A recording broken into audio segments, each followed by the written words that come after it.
Underground to Canada by Barbara Smucker. Chapter 16. Julily and Liza were asleep when the cart with the hidden drawer drew up to a large corner home on Broadway Street in Cincinnati. A chill drizzle swept over the lawn and across the long porch of the house, which circled a row of tall windows and a wide front door.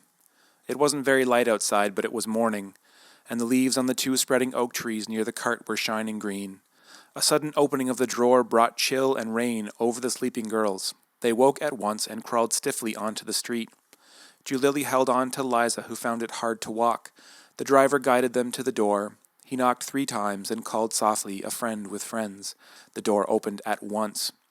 Standing there to greet them was the tallest man Julily and Liza had ever seen. His face was gaunt, as if he had sucked his cheeks inside his mouth. His blue eyes lifted them both up straight. There was no way to look at them. They sought first Julily's face and then Liza's, seeming to smile and weep and welcome them all at once, and above the blue eyes was a wide-brimmed Quaker hat. The tall man swept them all inside. "You have brought us some valuable-looking passengers this time," he said to the shivering driver of the cart, who was covered with a cloak that hid almost every part of him. "Now you may switch off. Put your locomotive in my stable and let it blow off steam." The tall man laughed, a little, as he gave the directions. "We will water and feed it." "Thank you, friend Coffin," the driver said and walked out of the door. Levi Coffin, Julily realized, was the president of the Underground Railway. Tall Mr. Coffin called toward another room. "I think we've got dry goods from Mississippi." His blue eyes twinkled now with more laughter.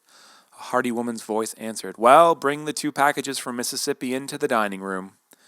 A strong woman with a kindly face and dark-rimmed glasses met them. Her long gray dress and round white cap seemed to fit, with the long coat and short knee breeches of her husband. Poor dears. She put her arms around both girls. "You are cold and badly dressed." From a stool nearby she grabbed some shawls and covered each of them. She led them to chairs around a long dining-room table. Julily and Liza were startled. 4 other black faces looked up at them, frightened faces with the look of rabbits caught in traps. Their hands were scratched, their hair matted, their clothes were muddy rags. In a moment of quick anguish, Julily knew that she and Liza looked like them. They did not smile or say where they came from. There was just grateful silence of acceptance. "Aunt Katie," a young voice called from the kitchen, "you can come now for the food."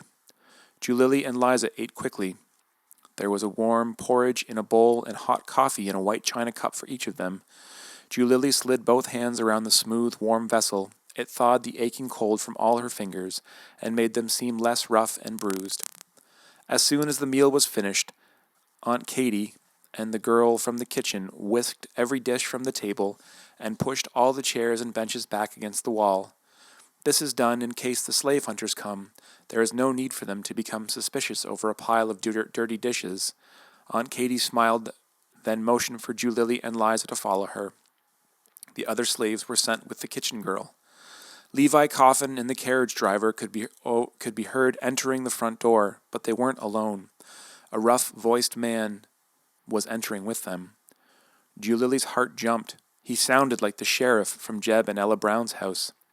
"I know you are a respected storekeeper in Cincinnati, Mr. Coffin, and a well-known Quaker," the rough voice started softly, but began getting louder, "but you are also known as the most notorious N-word thief in the whole state of Ohio." There was no answer from Mr. Coffin. Aunt Katie grabbed Liza and Julily by the hands and led them into the nearest bedroom. She threw back all the bedding. "Now I want you 2 to lie close together between the straw tick and the feather tick. I'll puff them up to give you room to breathe." Julily and Liza scrambled into the bed. "You both lie quietly while I make up the bed," Aunt Katie said calmly. "I'll smooth the counterpane and put on the pillows." She paused. "You would never guess 2 people were tucked away inside." The girls could hear the creaking of a rocking chair. "I will pray for thee." Aunt Katie's voice was firm and steady. "And don't you worry. Levi has no fear of the searchers. We seldom lose a slave to them." The slave catcher, with a voice like Sheriff Starkey, could be heard from the dining room. 4 valuable slaves have escaped from the Riley plantation in Mississippi." The searcher's voice was angry now. "The owner wants them back, and he's offered a good price. I've been searching them, and my trail comes right to this house." He paused. Why does a respectable man like you get mixed up with this devilish business, Coffin? I've got a legal warrant to search these premises." The low, deep voice of Levi Coffin answered calmly and almost gently. "My good man," he said, "I never conceal my opinions, and I try not to give offense. But this you must know.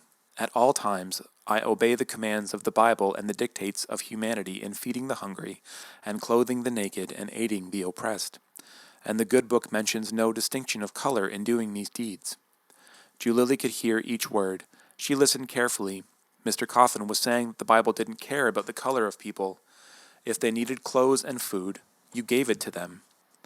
There was a long period of silence, and then a knock at the bedroom door.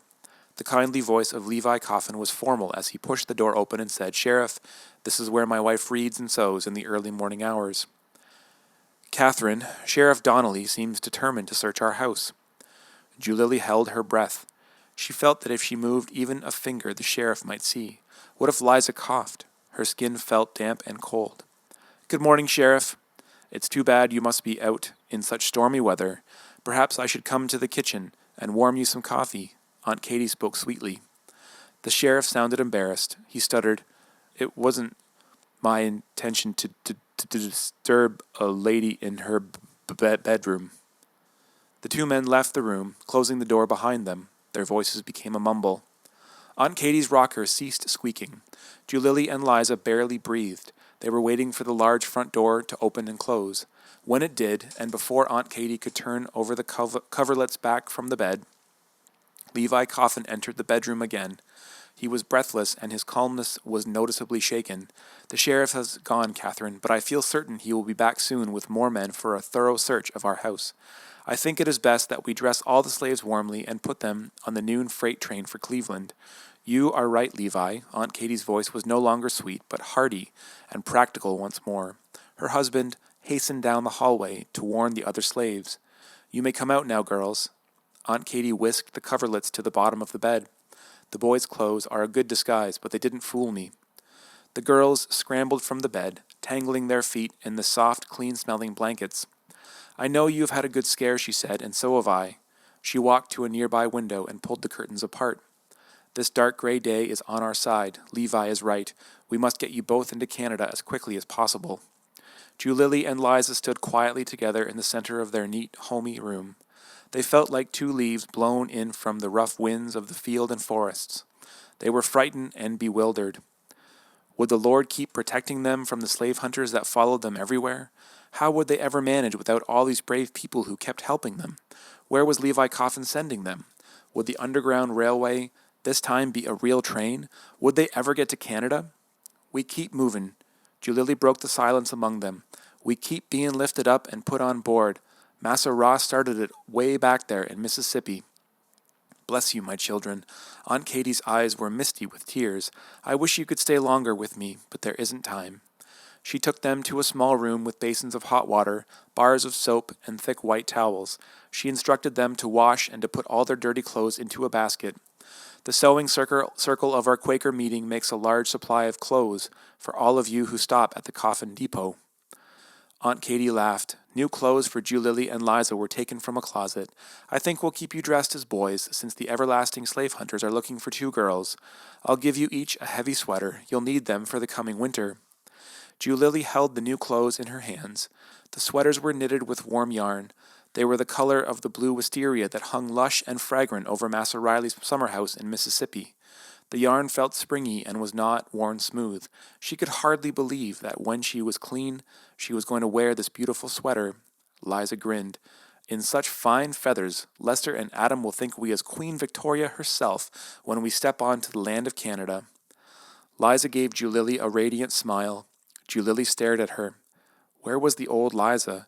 Where was bent, sullen, angry Liza now?